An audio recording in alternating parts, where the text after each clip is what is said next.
Etika berasal dari Yunani kuno, yaitu etos dalam kata jamak dia menjadi taeta, yang artinya adat istiadat.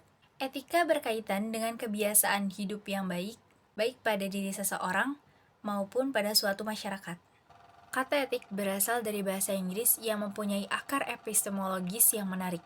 Istilah ini berasal dari Yunani kuno, yaitu ethikos, yang berarti berkaitan dengan kebiasaan atau karakter. Menurut Kamus Besar Bahasa Indonesia, etika didefinisikan sebagai ilmu tentang apa yang benar dan apa yang salah, serta tentang hak dan kewajiban moral. Kata etika dalam bahasa Latin berkaitan dengan mos dan mores. Dari kata ini muncul istilah moralitas, yang merujuk pada sistem nilai mengenai buruk dan baik dalam tindakan manusia.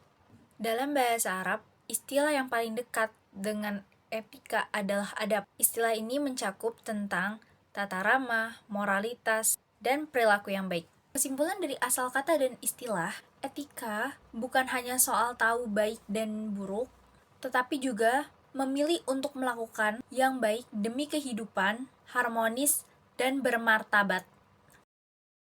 Menurut Kibertens, dalam bukunya halaman 5, beliau menjelaskan bahwa etika adalah ilmu yang mencari orientasi dalam tindakan manusia dengan melihat mana yang baik dan buruk berdasarkan nilai dan norma yang berlaku dalam masyarakat.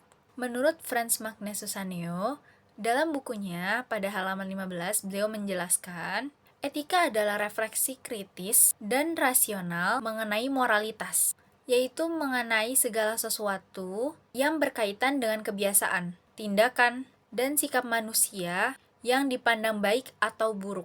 Menurut Profesor Dr. Haji Ahmad Amin, dalam bukunya halaman 7, beliau menjelaskan bahwa etika adalah ilmu yang menerangkan baik dan buruk, menerangkan apa yang seharusnya dilakukan oleh manusia, serta menunjukkan jalan untuk melakukannya. Menurut Louis O. Kastov, dalam bukunya halaman 322 edisi terjemahan, beliau mengatakan bahwasannya etika adalah cabang filsafat yang membicarakan tingkah laku manusia, terutama dalam hubungannya dengan nilai-nilai moral yang menentukan kebaikan dan keburukan tindakan. Menurut Rushworth M. Kinder, dalam bukunya beliau mengatakan bahwa etika adalah ilmu karakter manusia yang ideal atau ilmu kewajiban moral yang mengacu pada faktor-faktor seperti kejujuran, keadilan, tanggung jawab, rasa hormat, dan kasih sayang.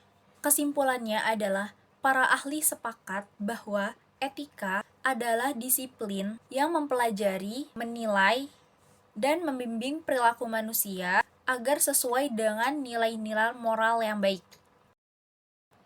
Apa pentingnya? Etika mendorong toleransi, keadilan, dan sikap saling menghormati sehingga konflik bisa diminimalkan dan kehidupan lebih damai. Etika membuat seseorang sadar akan dampak tindakannya terhadap orang lain dan lingkungannya. Ini penting dalam membangun masyarakat adil dan beradab. Banyak sistem hukum yang tumbuh dari nilai-nilai etika. Dengan memahami etika, seseorang lebih mudah mematuhi aturan dan hukum secara sadar. Contoh mudahnya ketika kita mengantri makanan dan ada yang menerobos. Orang itu mengabaikan rasa hormat, keadilan, dan aturan bersama. Analoginya seperti ini. Etika itu seperti rambu lalu lintas. Bayangkan jalan raya tanpa rambu, semua orang bisa jalan seenaknya. Tabrakan pun tak terhindarkan. Etika itu seperti rambu lalu lintas. Meski tidak selalu ada polisi atau hukum tertulis, etika membimbing kita agar tidak menabrak orang lain secara moral. Kesimpulannya adalah, etika itu sederhana, tahu apa yang pantas, lalu memilih melakukannya. Meski tidak ada yang melihat,